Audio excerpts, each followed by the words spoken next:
everybody. This is Candace Stewart. Welcome to my podcast, Trade Secrets. Today I have Joe Chiccarelli. Yes. Joe has a room at East West now. We're in Studio 2 at East West. That's not Joe's room, but it could be. I would love it. My favorite drum room in the world. Man, we're all so lucky to be above ground, but we're so lucky to be here. But Joe has a room at East West now, and he's been doing lots of really cool stuff. I mean, 2024. Crazy year. It's been really, really great being here. I've always loved this place. I feel like I've made some of the best sounding records I've ever made in my life. It feels like you're home. It does. It does. These rooms feel like that to everybody. You know, I've been bringing so many artists in to take a look at the rooms for albums coming up next year, and everybody, especially this room, Studio 2, just has some. It's got the mojo. It's got the I Dream a Genie mojo. I guess so. Do you know the house I live in was built by the guy that did all the set design and art direction for I Dream of Genie? Oh my God, that's so crazy. My husband's crazy about Genie. He just named his new guitar Genie. But we have a life-size cutout in my husband's den of Genie in her Genie wear. Which, should I be worried about that? I don't even know what that means. But yeah, it's a historic place. A lot of great records have been done here. We've been around for a second, me and Joe, and we've been friends for quite some time, I'm honored to say. And I think I met you when I was visiting my brothers back at the record plant or whatever. But let's talk about this year. Let's talk about 2024 and recent stuff. What are you doing? What are you doing? Can you say? Yes, I can say most of the things. Let me work backwards from this month of October. I just finished mixing an album for Weezer, and I can't talk to the specifics about it because it won't be out for some months, but it was pretty fun experience. We mixed it all analog in Studio 1 on the Neve console, off analog tape. You were a gracious prince. It was I was a little rusty, I have to say. I don't know if it was you. A couple of rusty faders, let's say. Yeah. But you have to get your analog chops back. Get your analog back on. Yeah, absolutely. You get so used to working in digital where there's so many more tools, you can do so many things I think it's faster. too many options. If you get carried away, yes. But I think coming from the analog world where you didn't have a whole lot of options, I think you automatically limit yourself, and you don't always go down the rabbit hole of trying every single from your plug-in. mouth to God's ear. You young producers and young engineers, just remember it's about your ears. You're pleasing the artist, staying true to the music, staying true to the song, and using this equipment as tools and not relying on it too heavily. That's right. It's my you can't be a slave to it. You can't be a slave to the technology. It's going to change anyway. Exactly. And things that you loved are going to be obsolete. You'll find something else. Remember ADATs? I try to forget them every day. Gen X's. I forget them every day. All awful mediums. So, and Matt Sharp from who was in Weezer early on was amazing. It's so great to meet him. He's so lovely. I love them. We've done a lot of work with Weezer Such over the years. Such a musical guy. Really got a good sense of the big picture, but yet kind of gets in there himself and super can creative. Work on the details. Really talented guy. I mixed some of the Rentals records for him back in the day. Cool. His solo synthesizer band. He was kind of doing the 80s synth thing way before everybody got on that thing. But Matt's super talented. So that was fun working in Studio 1 because that 8078 is one of my all-time favorite consoles. Yeah, we're lucky. I mean, that's the same console that was at Record One. You know, that came here from Record One because obviously this was Ocean Way. If this is the first time you're listening to this podcast, East West is at 6000 Sunset. It was the East building of what was Ocean Way, and it was originally Western Recorders. Then it became Ocean Way. Then it became Cello. But now it's East West. It's been East West for a long time, so we're happy about that. Other than that, I can't even believe it's October. Okay, first of all, what the F is going on with that? I know. We're getting younger, by the way. The clock is going backwards. I like the Benjamin Button thing. Yes. Yeah, I'm loving that. Okay, so Weezer, I'm going to work backwards. Then I did some work with this really great young band from San Diego called Sunroom. In fact, it's interesting. I'm hearing a lot of bands from San Diego of late. There's like a scene happening there. Certainly in the... Is it all like San Diego, La Jolla? Is it Encinitas? I think it's a little, Encinitas surrounding areas. But Sunroom is... Can we move there? Because I really like La Jolla. It's pretty great. It's pretty nice. I know, pretty gorgeous there. It's pretty amazing. But I think it's one of those places where you kind of don't work. You just where are you going to do? Yeah, you sit on the beach. Steve Churchyard lives there. That's right. I know he commutes all the time. I think Ed Stasium is maybe there. Brian Schubel is there. I didn't know that. Yeah, Brian Schubel's been there. Ed Stasium moved a while ago, yes. Yeah, but Brian Schubel lives there too. Wow, I didn't know that. And Joe Marlette, who's a young producer-engineer who I met back with Jerry Finn years ago, lives there. But the scene that I think of from there is like Switchfoot. Who I love. Yeah. I love that band. Good band. Good band. Absolutely. Everyone's like, Christian band. Okay. Yeah. No. Whatever. Good rock band. Solid band. I always think of the skate punk scene and the punk rock scene. Yeah, absolutely. It's been so healthy coming from Orange County and San Diego. Yeah. It's like Lords of Dogtown. It's like the Venice competing with the San Diego scene. Absolutely. Yeah. So Sunroom was fun. They're definitely like dipping into the sort of West Coast punk rock thing, but they've got a little British Invasion guitar rock. This is so up my alley. Influence and a little early 2000s New York City skinny jeans, kind of thing. They're really wonderful band. Was that the modern version of, or is that the current version of Mods? The skinny jean, black high top, skinny jeans. That's all. That's out now. Okay, but these guys dip into that kind of, where in the early 2000s in New York you had all those bands that were sort of influenced by Ramones. And Lou Reed and that. So there's definitely that in whole there. Television thing. Sunroom's a great band. That was really, really fun project. Then I've been working on another Oxbow record. Oxbow is a band from San Francisco. That's a great name, Oxbow. Yeah, it is a good band. They're really like this very arty, they dip into punk, they dip into metal, they'll do stuff with classical orchestra, they'll do things with a 30-piece choir. Sometimes it's poetry recitations over heavy tracks. They're very unique. They've been around for a number of years, maybe 20 years or I just more. want all bands to sound like Muse. This is a great band. No, I'm kidding. That's a joke, but I do love Muse. But we all do. That would be monotonous. But such musicality in that band, dude. Yeah, I mean, I think he was like, I walked in this same room that we're in back years ago, and Matt Bellamy was like playing a Bach fugue on the guitar. I bet. It's like, really? Yeah. But these younger bands, surprisingly, a lot of these guys are virtuoso musicians. I mean, they don't know it yet. Maybe they're not aware of how great they really are. And that's your job. Yes. You bring out the greatness in them. I try hard to. I mean, I think that's part of the job is finding the strengths and nurturing in a player and the weaknesses. And, really, really playing into the strengths and enhancing them and showcasing them and, and trying to push them away from their weak side.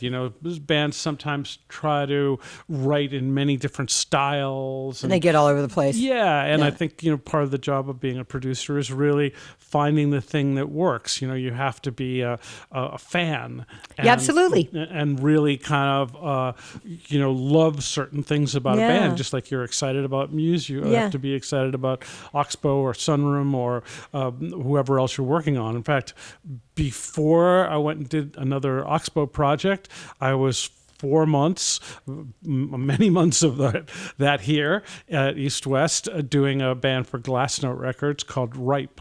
And yes, I like them. Yeah, they're a really great band. They moved here from the East Coast. They're all Berklee School of Music graduates. Oh, nice. Super musical guys. And they have a groove thing to the music. There's definitely R&B influences. I dug the singer, too. I thought the vocals were really good. A great singer. Robbie's a really powerful singer. Humble, sweet. Yeah, all cool guys, easy to be around. So these are the bands you gotta look for: Ripe, Oxbow, Sunroom. Yep. Okay, keep an ear out for the Weezer thing. Yep. So we spent 4 months on that record, and the interesting thing is that we cut 15 songs, fully produced. horn section on pretty much all of them. Wow. They've got a horn section that's really great, very intricate parts, a lot of sort of even faster lines. I mean, you end up being almost like an arranger and a co-orchestrator at that point. That's part of it because, and I think that one of the things that's so great about you, and I mean, there's a lot of wonderful producers who don't know how to engineer at all, and that's fine. But the fact that you have a musical ear. He won't admit it, but he likes guitar. He played guitar when he was younger. But having that musicality and having that ear as well as the technical ability to use the technology and the tools that we were talking about to bend it to your will, right? You know, they come to you with a raw song and you obviously love the band and you're a fan and you love it. But then do you ever get to say, do you say like, well, hey, you know, this is where the horn absolutely. No. I get involved. You're like the fifth member of the band. Yeah, absolutely. No. I get involved from day one, which means, you know, choosing the songs, then doing a fair amount of pre-production. I always... Yeah, you do a lot of pre-production. That's good. I'll take 2 weeks in a smelly little rehearsal room with a band to get the arrangements done, because I think that's honestly... I feel like that's where you make the records, outside the studio, getting the band arrangements. And I'm talking about with a rock band. It's obviously different with a solo artist that you perhaps come in with a studio musician type band. Well, you're just you know, you're planning. You're laying down the foundation before you actually build the house. Exactly. You know. Exactly. And that has to, it can happen if you have the budget in the studio. Yes, please come and write in the studio. Yes. And be unsure of all of your ideas. Yes. I need pinball machines. I need more distractions. You know, we did an Elton John album here where the writing took place in the studio. Was that the one with Bernie Taupin? With Pat Leonard producing, and I engineered it. I mixed some of it. Bill Bottrell mixed some of it. Brian Schubel worked on it as well. And Songs from the West Coast. I love that record. It's a great record with I Want Love. And It started to get traction a little bit later. I think it was 2002 that record was made. Yes, correct. And it started to gain some traction later. But I do remember, can I tell a funny story about that project that you may or may not remember? The pink suit? Well, I had to, first of all, I had to find 100 hot pink lava lamps before the onset, which then ended up being like Elton didn't even care. It was like, I think it was kind of to mess with me or something. But I was the manager then at Cello. That was Cello when we did that. But no, each day, Pat Leonard, wonderful producer, incredible musician in his own right, and writer, but he would get these flower arrangements, elaborate flower arrangements, and we were working in Studio One, and one day, early in the morning, I kind of would do my rounds and check the rooms and stuff, and one day, this delivery came, and it was like a float. It was like 4 foot long, you know, grass and like this Rottweiler with a cape and sunglasses, and it was all made out of flowers. It was about like, I don't know, 5 feet high and like 5 feet long. And it came in and I was like, oh my God. I was standing in Studio One and I was like, what the F is that? And, you know, and I didn't realize Elton was standing behind me. He walked in and was standing behind me. It was early in the morning and he's standing behind me and he goes, Pat is just over the top. He goes, what is this? And I said, well, it's got your cape and it says EJ on the cape and it's got your glasses. And he started laughing. He goes, I love it. I said, do you have a Rottweiler? And maybe he had a Rottweiler. I don't know. But it was just this elaborate thing. And I remember being like, oh, crap, Elton John's standing behind me and I'm talking to myself. He probably loved it. Oh, he was laughing his butt off. What a fun guy. The best sense of humor. Oh, yeah. It's kind of like working with a 10-year-old kid all the time. Oh, which is so awesome. It's great. And that was when he had reunited with Bernie Taupin they hadn't worked. And what a sweetheart is Bernie. Bernie's great. Yep. Dude, I'm a huge fan. All the band. Davey and Paul Bushnell played bass on that. Was Dee Murray around then still? He had passed away. He had passed, But Nigel Olsen played drums Yeah, dude, what a great, all great band. Crazy good band. Incredible, yeah. That was really, really... Paul Buckmaster was around still. Yeah, Buckmaster did the arrangements. And we did the strings here in Studio One. Paul is gone as well, but what an unbelievable talent. But so for me, and I'm going to show my age, Tumbleweed Connection, 11/17/70, those are formative records for me when I was a young, I was probably like 11. But those were records. I have 3 older brothers, as you know, and those were pivotal records for me because, yes, he's British, but he wasn't British Invasion. No. And he was his own thing. Yeah, and he was even Madman Across the Water, Tumbleweed especially. He was dipping into Americana, which it is now, back in 72 or whenever that might have been. And we, of course, it was like the Laurel Canyon scene was happening with the Byrds and Crosby, Stills and Nash and Joni Mitchell and all that stuff. So he kind of fit right in with the sort of James Taylor, Byrds kind of thing. Yep. I don't know if he would agree with that or not, but it was just timeline for us as being in America. And needless to say, the performances at the Troubadour broke him. Oh, my God. And that's obviously where Joni and James Taylor and everybody else started. I mean, you do your first show in L.A. at the Troubadour. Yeah. Boom, done. Yeah. Mic drop. Yeah. You know? Yep. No, pretty amazing. And I mean, so lucky because, he was in not long ago, and I think it was his birthday. He was here maybe a year and a half, 2 years ago. He was here with Lady Gaga. And they're super good friends. And I think she was working on Juliet. I'm not sure. Keith, you're in the control room. If you're in there, correct me. I think it was Juliet, but the new Joker movie that just came out. But it was his birthday. And I didn't get a chance to do anything because they were heading out. But I was like, oh, my God, happy birthday. Yeah. Happy birthday, Elton John. Exactly. No, he's really the best and just so intuitive. And, and to see him, the days and in the tracking days would start in the morning with him at the piano writing the songs. Yeah. Bernie had given him the lyrics and he would just sit there and write. And the assistant's job was to keep a DAT or Pro Tools running all the time. Yeah, to capture everything. Capture everything, because often he'd go... I'm remiss. I don't remember who the assistant was. Probably Alan Sanderson. I think it was Alan, yeah. But really, really great time. And, the interesting thing is he set a bar for me, and certainly some of the other artists I've worked with, Frank Zappa, U2, a number of different people, but just a couple little bands. Yeah, but I mean, great artists. He's one of those people that when you see him work as a writer, when you see him come in as a vocalist, dude, and it's so fast and so on the money. Bring in the A game. Incredible. Yeah, it really. It kind of spoils you because you expect everything should be that easy. Well, and you're known for working with breaking out newer indie bands, but they're blessed to have your experience from having done sessions like that. And I don't think you're unfair. I don't think you expect, a young singer to be go up to the microphone, to be Elton John. No. But at the same time, having had that, I think they know your history and they read, and maybe they bring their A game because they go, okay, I'm working with Joe Chiccarelli and he did Zappa and he did Elton John. I better get it together. I mean, we're here's hoping. But it's also these rooms, when they come in here, and they know the history and they realize, their favorite Chili Peppers record was done in this room, or Frank Sinatra was done, in the other room. Yeah. Dude, we're so lucky, dude. Beach Boys in 3. Exactly. Dude, I think 3 is small but mighty, dude. Incredible. I think it's like I can't sing, and I could probably go in there and sing, and it would sound better just because it's in there. Yeah, there is something to that room, and you walk in just like this room too. You walk in and talk in it, and it feels right. I can't even. It's not.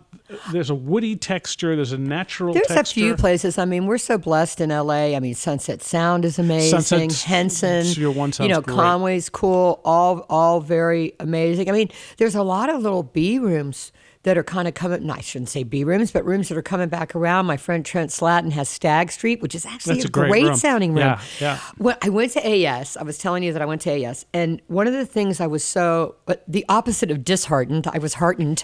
I was happy to see all these studios coming up in Brooklyn and in Manhattan. There's Thump, there's Electronic Garden, which is amazing, but really designed rooms within houses or brownstones. Bentley House Studios, which I went out to throw that party. That was pretty rad. Impressive. That's impressive. Yeah, beautiful. Yeah, no. Elton could write there. No, anybody could write there. It's inspirational. And even though they're newer, the attention to detail, like at Thump, I believe his name is Richard, the owner, he's a badass badass tech. There were Scullys and Stevens and Fairchilds and Langs and Pultecs. And I was just like, wow. And he had all this gear and collected all this gear. And then Red Hook Studios, Atomic Studios. Yeah. Brooklyn, there's a studio in every corner. Red of Hook, there's like 40 studios. It's kind of like Berry Hill in Nashville. Absolutely. But I met Joshua, who owns Red Hook. Unbelievable place facing the Statue of Liberty, looking at the water. Mm-hmm. You know what I mean? I mean, not a bad day. But these are rooms, they're not historic like this facility, and they're not as big. Yeah. But the attention to detail and the care that's going in with some of these new owners. Yeah. It's cool to watch. Absolutely. I think the nice thing is that people are wanting acoustic spaces again. They're not wanting just bedrooms. And sooner or later, and there's nothing wrong with recording in your bedroom and nothing wrong with any We'll of agree that on stuff. that. But it's at some point you start to crave real instruments, real acoustic spaces, things that... Well, the room is instrument, right? Exactly. It enhances the sound. Yeah. And you battle it out in your bedroom with your vocalist in the closet or the drums in the garage or whatever it is, and you can get good results. But I think it's next level when you come into and these I think rooms. that's too, we're always fighting this fight. Obviously, I want this place to be here forever, and thank you for saying all those things. But I think also too, what people, if you're listening to this, should realize, like if you think, oh, I can't afford it or whatever, get it together, get the groundwork done, get the rehearsal done, the writing done, and invest in a day, if you only can afford one day, and come down and lay down all your rhythm section stuff. Exactly. Pretty much that's how records are done now. I mean, I'll do the thing of doing the pre-production, and that could be a week to 2 weeks, depending on the band and the extent of the work. And then I'll come into a studio like this and track. I still like to track the whole band. Now, whether I love that. Yeah, whether everything what gets a concept. Used, I think there's an energy and a You do the vocals as well, or just a scratch vocal? I'll do guide vocals, okay. Absolutely. There's something about everybody in the room playing together. The collaboration. Exactly. I mean, the pandemic should have taught us one thing, and that's that we didn't like being isolated. I mean, great things were done. A lot of not great things were done. Yeah. But being isolated and sending, if you're an engineer producer and you're working out of a small place, or you're in a small town and that's your market where people send you and email you tracks, right on, good for you. Obviously, if you're, George Deering, or if you're, God, why am I forgetting the name of the famous guitar player who everybody sends him tracks? Oh, Tim. Yeah, Tim Pierce. Tim Pierce. He's so fucking awesome. Tim, you're awesome. That's next level. You send your stuff to Tim. Tim lays down his guitar. You're lucky to get it. It's amazing. You know what I'm saying? Tim, I've hired Tim for a number of things. Oh, he's so good. I've been an engineer on many sessions that he was contracted for, but we did a Jason Mraz album together. Who I also love. Yeah, great artist. 10 years or so ago. And Tim was the guitar player on it. And at the time, Tim, and I don't blame him, didn't want to be under headphones for a 6 or 8 hour day. So he wanted to be in the control room with me. So we had Tim set up with his pedal board, right next to me at the console. Yeah, you got nowhere to go. No, I had no. Yeah, when I went to go grab a compressor, I'd have to make sure I didn't step on his fuzz pedal. But it was so great not only to be able to just turn around and say to him, "Hey, do you think you could maybe move that up the octave or whatever part-wise?" But also to actually watch him watch his the process. Nuance of his playing and how careful he is about intonation and everything. He's like Michael Landau is the same thing. Oh, he's so Michael's good. Like he's next level. Yeah, exactly. We lost Jeff Beck. I say we. All of us, the world, lost Jeff Beck. And for me, as a fan and as just a person who listens to music, it's hard to say. My husband's a guitar player. He's amazing. Brian's amazing. But to pick out a favorite, if you made me choose, I'd say Jeff Beck. Yeah. But now that he's no longer with us, dude, I'm gonna throw Landau in there, dude. Absolutely. And Steve Lukather and Slash, and I think Tim. I think they'd agree. They're all great. Everybody's got their different style. Yeah. And the genres of dude, music. go to the Baked Potato next time Landau's playing. it'll just Michael, mind blowing. I've been and on Tim, many any of you guys, anybody listening to this, if I'm not mentioning your name and you live in LA and you're a guitar player, just know that we love you. Yeah, absolutely. But like you said, I mean, it's the way that records are being made. You know, it's important to remember places like this and what they can do for you. Mm-hmm. It's really important to get with someone like Joe. I always have to explain to people, if you think like, oh, I could never work with Joe Chiccarelli. Well, guess what? Joe Chiccarelli's for hire. You can reach out to his manager, and if he likes the music, Joe, he's one of those guys that if he likes it, he'll make it happen. He'll figure out a way. That's pretty much the determinant for me is if you like it. If I love the music, but also if I feel I can see myself in the situation that I can actually add something to. Right. Oh, that's called integrity, Joe. Well, I don't know if it's integrity, but it's just you want to be able to contribute, and you want to be able to contribute the right things, and you don't want to be, there's some bands that I've heard that I love, that I'm a fan of, but I think like, really, what could I do to make this better? I could only make it different, and maybe that might not be better. So maybe I should just stay a fan of this band. I think it's incredible that you have that much humility and that much grace to not make it the Joe show. So I would like to applaud that. Let's just applaud that. No, I think as a kid, at one point in time, I played bass in a bunch of little bands, and I realized that I was not a good player, but I loved being around music and part of it. I love the music. Studio. Yes, yeah. and I've had to figure out another way to stay in the game. Yeah. Yeah. So I have so much respect for great players who have dedicated their lives to, I didn't have the patience to practice hours a day. Dude, my husband falls asleep with his guitar every night. Really? Brian's like that? He's so good, but you'll probably never get to hear it because I mixed songs Yeah, you for him. did. You mixed songs for him. Yeah. But he doesn't really play out, but he's that person, and the people we're talking about, they're just driven. Yeah. They can't not play. Yeah, exactly. And obviously, by doing, you get better and better and better. Yes. Yeah. I was just thinking of just this morning or yesterday, I happened to be on Instagram and saw Dave Levita is always posting of him playing different songs and classical pieces and everything. Yeah. And I thought, like, he never has the guitar out of his hand. And that's what everybody would say about Eddie Van Halen, is that they said that when he pulled his car into the parking lot at Sunset Sound, he would get out of his car, strap his guitar on, and he would walk into the studio practicing.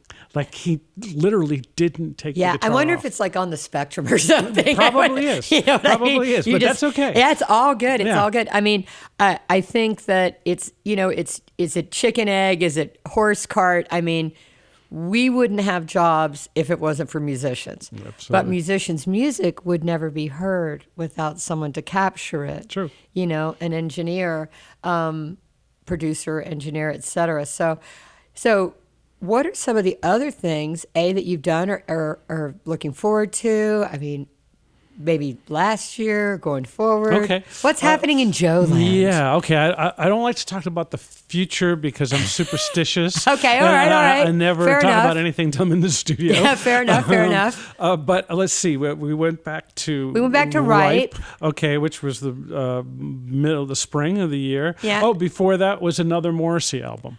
Dude, how much do we love Morrissey? Well, we love Morrissey, yeah. He's talking about Elton.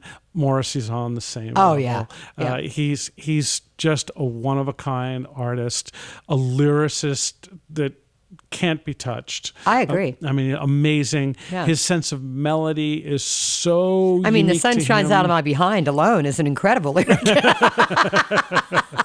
Yeah, let's not go there. I love the Smiths and I love Morrissey. Yeah.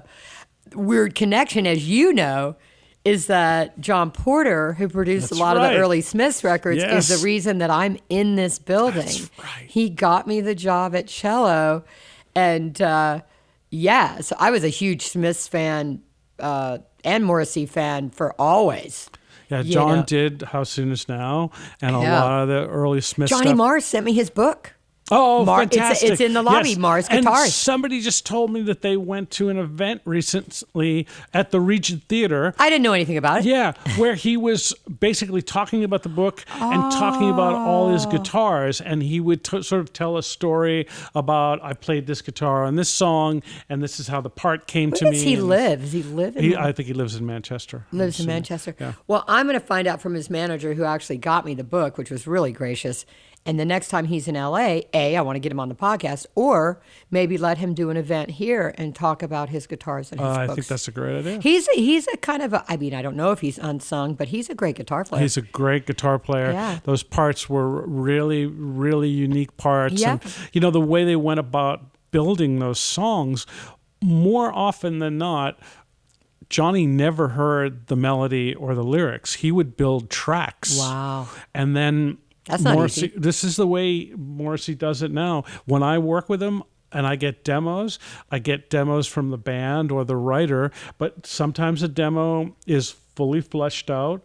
Other times the demo is just a piano or just a beatbox and a guitar or whatever it might be. So all shapes of demos. But is he communicating with them? No. Nope. Basically, if he gets inspired by a demo, he'll hear a melody and hear a lyric and a concept and sort of write that over the demo. Make it his own. So I don't even get to hear the melodies or the lyrics until I get in the tracking studio, which is really tough. It's a little bit tough. Really tough. And, the great thing about it is that it sort of never allows you to overthink things, because it's the first time you hear it and you just kind of vibe into what it is and what makes it great and where the problems that you have to fix are.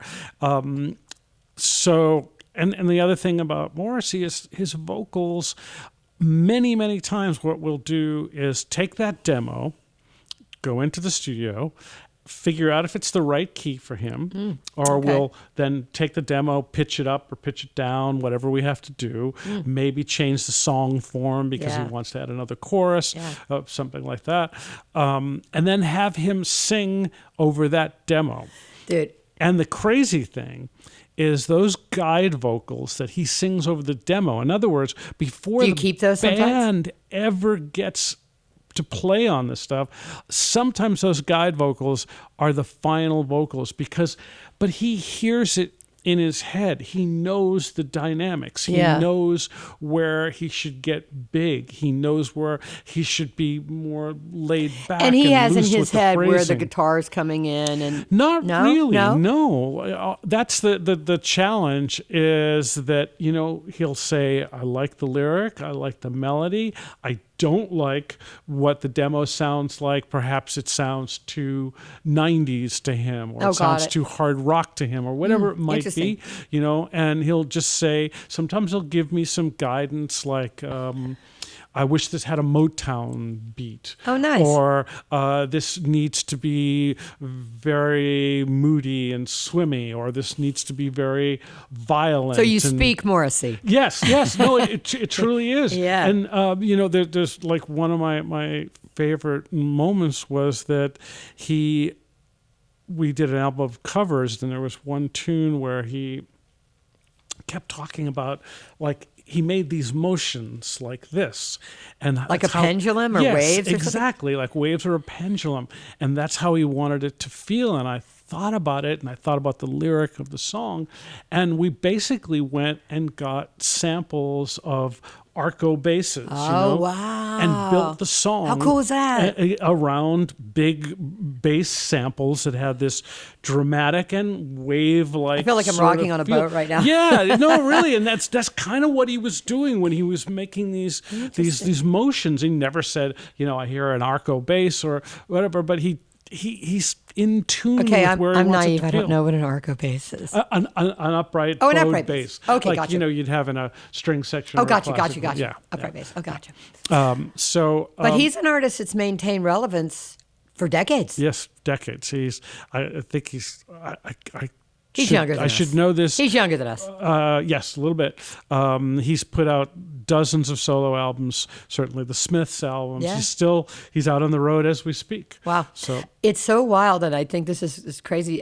If you live in LA, you sort of already know this, but it's very, very interesting that part of I don't even know what the appropriate description of this is, but native Los Angelinos, particularly Latinos, love Morrissey. So you'll go to the, and I'm not like gang members or anything like that, but you'll go to the Wiltern, and there'll be all of these kind of macho guys, with their girlfriends, and we're talking tattoos and hairdos, almost kind of a retro vibe going on there, with the hairstyles and things like that. But they know all of the lyrics. Yep. They know all the songs, and they're huge fans. Yep. And that's kind of surprising when you think about Morrissey, or kind of what the music is, and he's British, etc. You think, oh, it's not really like a tough guy. I think it's not a tough guy thing. I think there's a drama. Yes, pathos love song. Yes, too. But when you think of a lot of those classic, like Celia Cruz, yes, or Vicente Fernandez, or some of those Latin Mexican crooners, crooners, they have that drama. Luis Miguel, whatever, bigness. but yes, exactly. Yeah, and the songs are always very emotional. Yes, and big. Yes, big and emotional, and that is just an interesting kind of cool audience. It's that beautiful. He has. It's beautiful. It's really good. It's I love the diversity of it. Exactly, and the fact that Morrissey is an interesting character to me, and that he loves all those crooners. Oh, yeah. I mean, he could talk about Al Martino and Jack Jones and all these people. Al Martino, he loves this stuff, yes. but at the same time, he can talk about Parliament Funkadelic. Oh, yeah. And obviously he lived in a punk rock yes. era. I mean, he yes. lived the Sex Pistols and yes. the Clash and everything else, although he won't ever remember admit to liking those bands. like the Selector and then the Stranglers. Of course. There was a whole nother, and it wasn't like ska per se, like Madness. It was almost had like a little bit of a darker element Absolutely. to it. Yes, you know. I worked with Hugh Cornwell of the Stranglers. The Stranglers, I worked on dude. one of his loved solo all that albums. stuff. It's great. It great was band. Really, really great. Definitely like from that angst, from that sort of a blue collar angst. I think punk. Everybody dipped into the Velvet Underground. Yes. Feel and aesthetic and Lou Reed's writing. I mean, television, all of that. He's so influential to so many bands. I think so too. And I think that'll go on for many, many generations to come. People seem to keep every what's old 10 is new. years. Yes, exactly. Yeah. I love all of that kind of stuff, and that was the early college years or whatever for me in the late 70s, early 80s, but I was at the record store every day, looking for, and I was the guy that read the credits, dude, and would buy a record because somebody had produced it that I knew his name from some other album, whether it was Joe Boyd or is this the part Paul where we Rothschild. jump back and find out what were your influences? Is this the part where we jump back and go there? I don't know. I think I had. We're all over the map. Yeah, it's okay. I think I had a lot of influences. But like you said, you realized at one point, like, I love music, I love playing, but I don't think I'm good enough a player to pursue that route, but I want to stay in music. And what were some of the things you were listening to that inspired you? Well, I know the list is long. Okay, since we're going backwards again today, I would say the big change in life, working backwards, would have been late 70s punk. The Clash to me, I love it. Transformed me. It was Sandinista.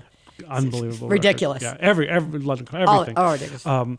But I think that I realized that you could be musical, political. Oh yeah. You could dip into a number of different styles Yeah, of because music. there was a lot of funk, there was Motown, there was ska, reggae. Oh yeah, and they challenged the listener, and to me, I love that. I love when you feel like you're experiencing something that you've never heard before.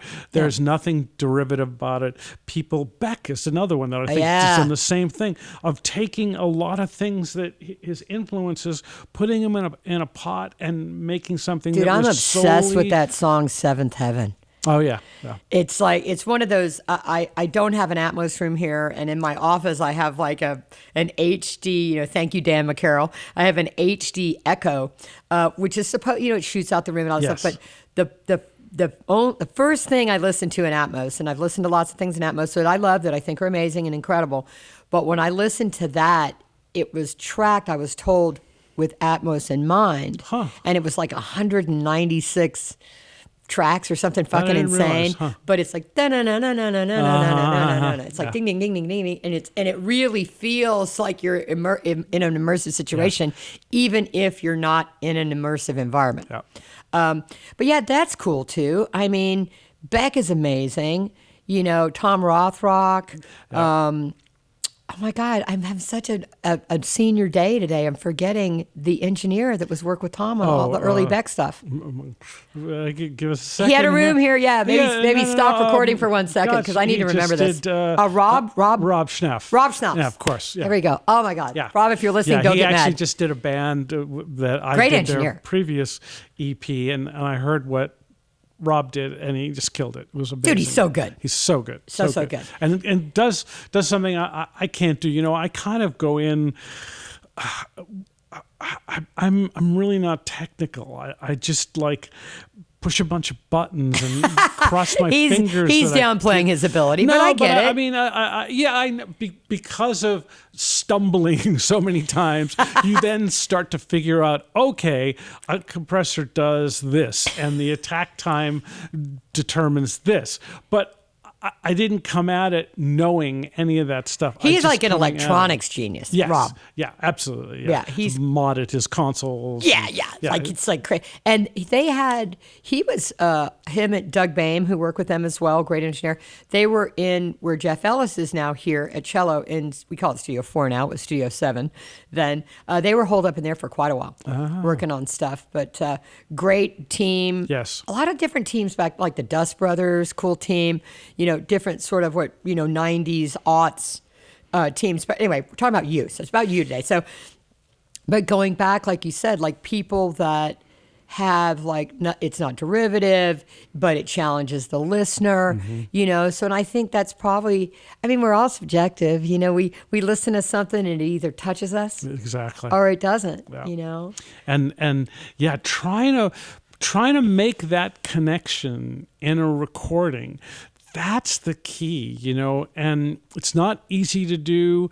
You're really looking to make that kind of magic, make that kind of chemistry, have the listener have that same reaction that you had when you listened to Sandinista or whatever it was, where you feel this out-of-body experience. And almost a camaraderie with the artist. Absolutely.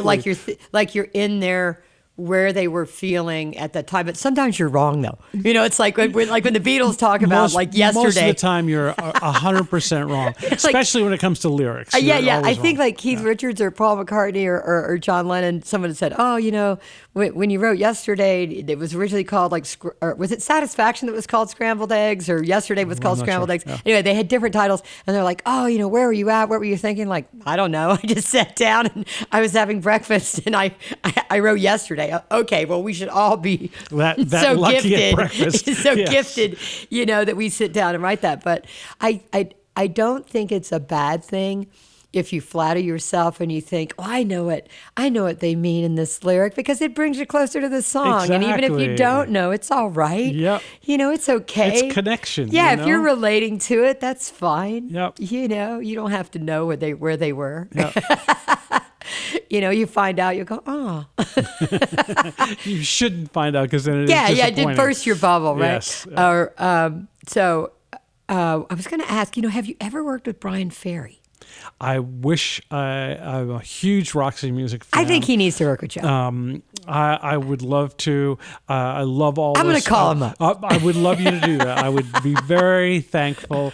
We were talking about influences, and again, Roxy's in there, sort of like, I guess it's mid 70s. Maybe earlier.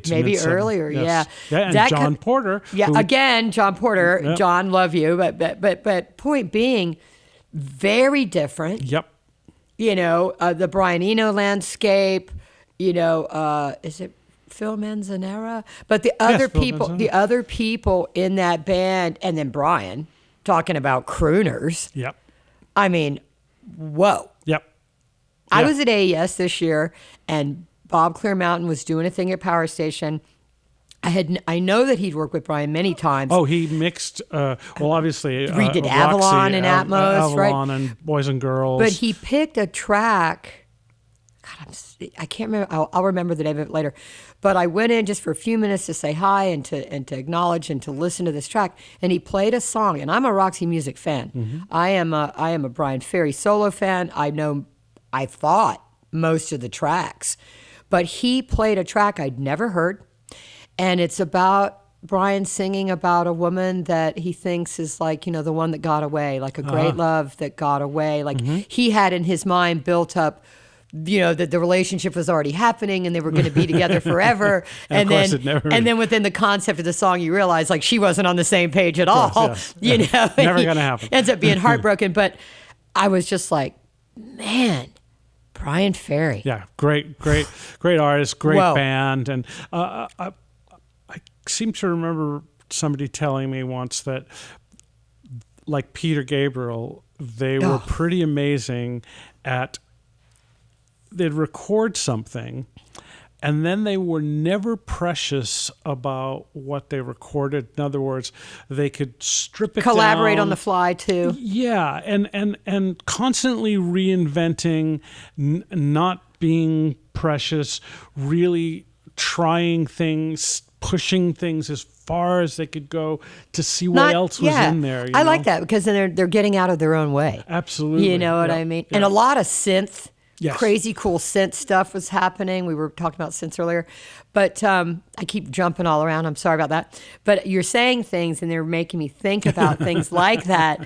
And I wonder if Morrissey is a Brian Ferry fan. Probably. How could you not be? He might not admit it, but I know he loves early Roxy. He definitely loves. Well, like the Strand and stuff like that, which is really punk. Yep.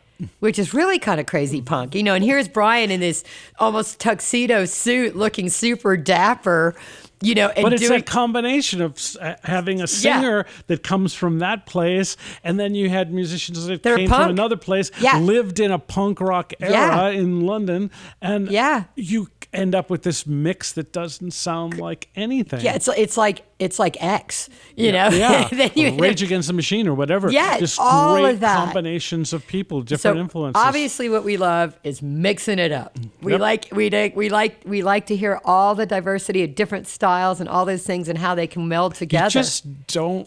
If you want to boil it down, you just don't want to sound like anybody else. Yeah, You know? I mean, someone said the other day, they said, who's a better singer, Elvis or Frank Sinatra? And I said, why would you choose? Mm-hmm. Why would you have to choose? Yep. If you made me choose, I'm going to say Frank, but that's me. Frank, to me, Frank was the original punk rocker. Dude. He was a badass. Dude, he was a badass. And he would be in the middle of the orchestra, did things differently, but always held himself to at least what I know, held himself to a super high standard. Come in, you might wait 6 hours for him to show up, but come in and knock it out. But if a violin was off key or somebody was playing out of tune, he would know. That video that was done for CBS TV, I think in the mid-'60s or early 60s, it was done in Studio One.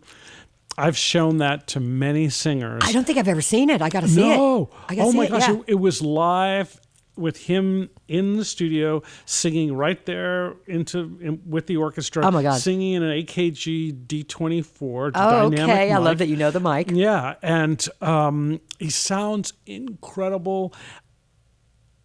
Probably in his 40s or 50s by then, late 40s? I would guess, yeah, probably 40s, something like that. I listen to this show that Jerry Sherrill does on 88.1, and I think it's Saturday or Sunday mornings, but it's all Frank. And he plays all kinds of stuff from when Frank was really super young to on into like his 70s. And the changes in his voice, whatever. Yeah. Sounds fucking awesome. Yeah. You know. Just a little different. Just powerful. Yeah, absolutely. You know, and all the different, like John Costa that he worked with, and all the different. Oh, right. Gordon Jenkins, Nelson Riddle. You know, Nelson Riddle, all the different people that he worked with. Yeah. But his engineer, you know, Bill Putnam. Bill Putnam. Thank you, Bill. Thank you, Bill. And the Putnam family for keeping genius. it alive. Yeah. It's pretty incredible. Like, dude, Alan, Doug, oof, yep. all of us. But I don't know what they knew about acoustics. I don't think they were, you know, we have so many wonderful designers now and they're John Storick, you know, Hanson, all these great, if I don't mention you, Wes LaCote, all these great guys. But Bill, again, they were flying by the seat of their pants because I don't think they had books on this. Not at all. I think it's like Tom Dowd was recording. Yep. They just knew what sounded right to their ears. You know, they just trusted themselves. And I think these Joe's still doing that. That's what Joe's still doing. Seriously, honestly, I don't know anything else about that. But I think that they just kind of went in and said, it feels a little too live in this area. Yeah, let's put some fabric here. Or it's not reflecting enough. Exactly. So they put some more wood up. I think there's a good positive voodoo to asbestos tile too. I've said there's like a foam backing or something. There's something about that tile that it's reflective, but not in a messy way. It's just crisp and spongy focused. underneath or something. Capitol Studio B used to have that tile. And when they redid it in the 90s. No, that room still has the tile. Okay, good. But they couldn't, you know, because it was you can't get it. No, you can't get it. They had to get rid of it. Yeah. And they put some tile that was as close as they could find. And that room still sounds amazing. Incredible. But it is different. I remember what it sounded like before the renovation. Yeah. And you know, here when we replace them in all of the rooms here, studios 1, 2, and 3, when we replace them, there's some you'll see divots in them. And we don't replace them. We replace them very, very spartanly and very sparingly because you cannot get that. A, we don't want to rip up the asbestos tile. Yeah. But B, you can't get it and we don't want to mess it up. No. I think don't mess it up. No, who cares about the whole? You know, and God bless Doug Rogers. When he bought this place and was doing the redesign and all the things that you see in the lobby, he was reverent of not changing these rooms. And thank God. Yeah. And I told him, I'm like, I go, not only are they superstitious, but they don't need to be changed. Not at all. No. You know what I mean? Yeah. So for you, you know, we've kind of jumped around, but we basically get to the heart of what makes you tick, which is not to, you know, he's very complicated, you know, and a very interesting man, and a Renaissance man, you know, a gentleman, a food guy, a wine guy, all these wonderful things, a classic gentleman. But what are you thinking about doing? Like, you don't want to talk about the future, but is there anyone you want to work with that you haven't worked with? Besides Brian Ferry, I'm going to be calling him, but I wish I could call him. But is there anything...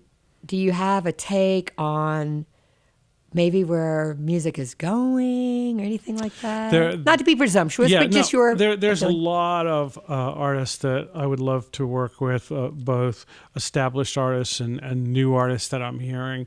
The great thing is that I'm, for the first time in 10 years, I think things are very, very healthy now. Yeah. I think there's a lot of great music out there. Yeah, there's a lot of bands. A lot of different styles of music. I also think that live music is coming back. I think that... touring is where money is made, so God bless. Yes, but I think people are excited to go out there and... really hear bands. Go to a small club. Go to a hotel cafe. Yep, go to a small venue. Those are wonderful places. Yeah. You really, in a little venue like that, you really feel connected to the artist. Yeah. And I think artists, when they get on stage there, really feel like they're free to tell their story and to be a little bit more intimate about the songs and everything, because it's just such I love the Fonda. I love the venue. Ford. Yes, that's a great place. Small outdoor amphitheater here in LA. It backs up against literally the mountain. So the back of it is the natural sort of, it's like a tiny baby Red Rock. It's like the back wall is all the rock. I just missed seeing Airborne Toxic event over there, who I love. Dude, I love them. And Random was when we came out of the pandemic, or we weren't even out of it yet. It was by a long shot, it was May of 2020 when we were allowed to reopen. The first thing we did was a live streaming event for Airborne Toxic event, which was just the irony. Weird. Yes, exactly. The irony. But it was great, and it was hugely successful, and I love that band. Yeah. But I'm hearing bands that I've been hearing for a while, like resurgence of like AWOL Nation, or maybe there is a resurgence. Maybe it's always been happening, but maybe I'm just revisiting or hearing their new material. I think they had that one moment where they were so huge and things got a little quiet for a while. 311 got new material that's super cool. Yep. I love all that kind of, I like everything. I like Death Cab for Cutie. I love all these things, Vampire Weekend. I love all of that stuff. Always wanted to work with Death Cab. Love those guys. Needs to happen. Ben is a great writer there. Jason, an amazing player. I love Paramore. Great band. She's great, and my buddy Carlos Delgaza is doing great work with them. Yeah, he's great. Yeah, he's a great engineer. We want to do that. If you guys listen to this, just know that again, not only is Joe for hire, Carlos, keep your gig, but that East West is for hire. So if you don't have to be, you don't have to be famous to book the studio. You could call us I'll work it out. Oh. And if I like your band, I'll probably really work it out. Oh, amazing. Yeah. Well, I think, I don't know. Oh, wait, other artists, anybody else you could think? Ooh, I'm kind of. What radio station do you listen to? I jump around a lot. I listen to a lot of Sirius. Okay. I'll listen to a lot of different playlists, artists playlists who recommend. That happens to me a lot. That I'll listen to an artist playlist and I'll find some other artist that's on their playlist and then go down that hole. We love the Spotify algorithm for that. Yes. You'll be listening to something and then or Alexa, and then it'll just drift into another artist that's of that it imagines is of a similar style. What we don't love is but they don't pay. Well, there's that aspect. Yeah. That's a whole we're not in charge of that. We'd like to point that out. Is the audio quality of Spotify. And I'm hoping that I haven't listened to Tidal much, though. I know that it's better. Great. Tidal sounds better. No question about it. Tidal sounds great. Apple sounds better than Spotify. Spotify is supposed to be coming out with a higher Where pay does Prime tier fall in that? Where is Amazon Spotify? Is it their own thing? I don't even know. Amazon is a separate thing. I haven't really listened to it in a while to comment. But I don't know. I'm always creating playlists, and I was listening to one the other day. It was for like a barbecue at my house or something. And I went back and I was like, it had everything from, I don't know what was in my head that day, but it was like Jerry and the Pacemakers, and then it was like Rage. I mean, I was like all over the freaking map, but I was listening to it in my car. I'm like, what was I doing that day? It was super eclectic. That's good. That's a good thing. Morning becomes eclectic. Afternoon it all becomes eclectic. Well, I just think, I'm just so excited and happy that you're here. Oh, me too. I'm loving it. And thank you for all the kind words. Crew, not to interrupt you, but this crew of people. I got a good staff. You got a great staff. They're the best. They really are excited to be here. We'll beat that out of them. I'm kidding. No, that makes, people have asked what makes a great assistant engineer and how do you get to become an engineer? And the thing I always say is the people that really have that enthusiasm and love and kindness to the artist and respect for the artist in the building, that gets you a long way. And all the people here, well, thank you so much. I mean, we've been talking about this building, and I've said in other, you and I have to be on panels or whatever, and I've said, as amazing as this building is and the acoustic spaces within it, it's just a building. Without the people in it and the people who appreciate it and care about keeping that legacy going and the reverence for it, without the people, it's just a building. Yeah. So, I mean, it's not just a building, but you know what I mean? It's about the people. No. So thank you so much for saying that. And you are an incredible mentor. I don't think you realize how wonderful you are as a teacher without even realizing that you're teaching.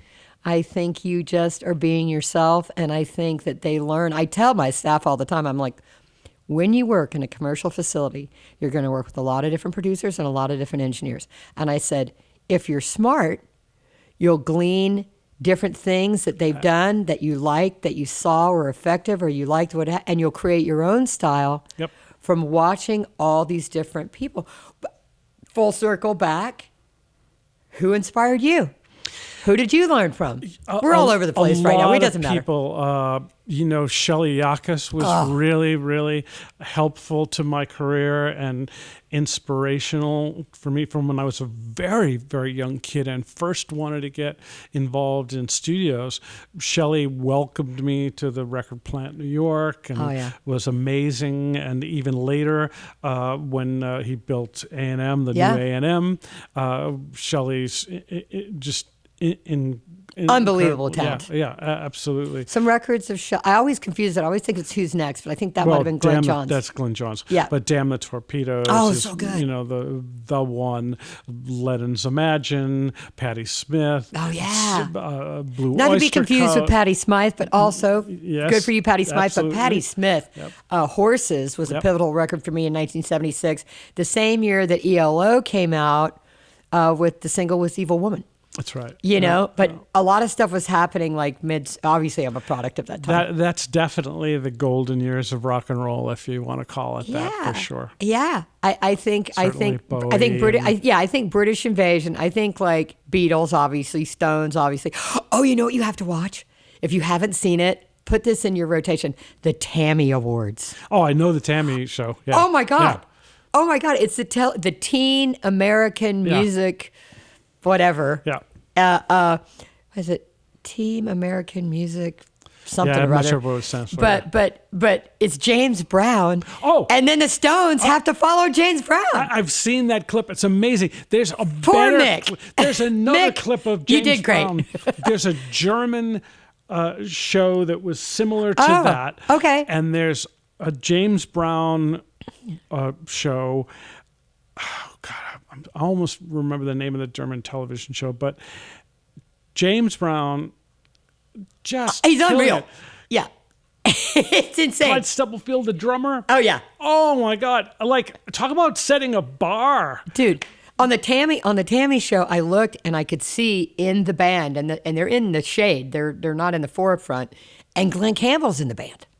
Yeah, Glenn Campbell is playing in the house band during the Tammy show the whole time. And it's like, and you've got James Brown, and you've got, Chuck Berry, and then you've got the Stones, and you got Jerry and the Pacemakers, and Jan and Dean are the hosts of the Tammy show. Huh. Dude, it's nuts. A friend pointed it out. I was like, holy crap.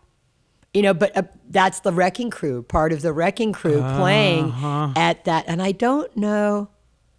I have to do research. I don't know where that was filmed. Yeah, I don't think it was here. Probably at SIR, maybe. I don't know. Yeah. But yeah, I mean, that's something. I mean, let's bring some more James Brown back. I've been listening to like Average White Band lately. I was listening to like Jungle Boogie the other day. Great. And listening. And I never thought I liked disco. But that wasn't disco. It wasn't, right? It was funk, Parliament, right? That's funk. Kool and the Gang. It's funk. Kool and the Gang's funk, right? You'd call it funk. It was certainly disco era. Period. And I would say danceable. Disco kind of came out of that. And right. all those bands, Daz Band, they all had disco hits. So yeah, that was the Gap Band I was listening to the other day. Yep, absolutely. You dropped a bomb on me, baby. Dude, what a great song. Yeah, really great. That's funny. Yeah. So yeah, new bands, follow your heart, follow your own inspirations, but check out some of these artists, man. Maybe pull some Gap Band into your repertoire. Where is the young, hip hop artists? I love hip hop. I'm not overly familiar. I listen to what I listen to. But you know what? You guys need to revisit the Motown and the Gap Band too. That's what I'm saying. I always revisit that stuff. Dude, it's so killer. Amazing records. Dude, honestly, feel the good. arrangements on the stuff, certainly the Motown stuff, incredible. And I went on an Earth, Wind, and Fire thing for a while. Oh, dude. Those are just it's sublime. George Massenburg, how he put those records together, just stunning. I mean, it helps when the players are good. Now, let's just go there. Are incredible, but they're also very intricate arrangements. They're busy, and the clarity of those records and the punch and really, really impressive. Yeah, we're so blessed to have. I mean, like you said, we've lived through this time period, looking forward to new things. But what a rich landscape of music from, I was born in 1959, you know what I mean, until now. And I'm just looking forward to cool stuff coming around the bend, and having people working with you. I'm always looking to the future. I'm always out there at shows, listening to stuff. You're one of the few people I know that still goes to shows and gets up and does that. A lot of people kind of rest on their laurels, and that's fine too. A lot of times I don't have the time to do it. Yeah, but we don't have kids. Yeah, no. You know what I mean? Yeah. And all of you out there, we get it. I want to go home. You know what I mean? At the end of the working day. But if you do what you love, like you do, and you go out, it's gonna be that random Tuesday night that you go and you're like, holy, I know. What is this band? Yeah, your life has changed. You know what I mean? Yep. And that's what music is, I guess, is discovery. Yeah, I think I'm always still You're open. looking You're for that. very open. No, but I'm always looking. And excited. I think I'm looking for that first love, if you will. Yeah. That moment that as a 10-year-old kid or whatever it was, you heard something and just the world opened up. And I think I'm looking for that all the time. Every project, every artist I seek out, I'm looking for that magical connection that happens, like you mentioned before. And I don't know if you describe the music industry as a place for innocence, but I will say that music is the place to reawaken innocence. Hearing music and how it makes you feel. Yeah. Well, I think I'm going to wrap it up. We've basically, listen to more music, open up your mind and your heart, check out some of these people from the past, check out new artists, go out there and support live music. Go out there and go see bands, pay for the ticket, go to the show, buy stuff. You can buy vinyl still. Absolutely. Amoeba's amazing. Shout out to Amoeba. But to all the record stores, buying music online, not quite the same as browsing in the record store. No, there's a thing that happens there. And again, it goes back to that connection. You want to feel part of that artist. You want that experience. You want to open up the booklet and, look I at went the into Amoeba lyrics. to get a copy of Steely Dan Asia. And I think I walked out with Gap Band. You know what I mean? It was that always happens. Yeah, it was always happens. I'm all around the map. But Joe, thank you so much for your time. Oh, this was fun. And for doing this. And you can look up Joe's credits, okay? Joe Chiccarelli. Check it out, all right? And East West Studios, we're so grateful to everyone. Grateful to all of you. Thank you so much for listening and watching. Yeah, thank you, Candace. Oh, thank you.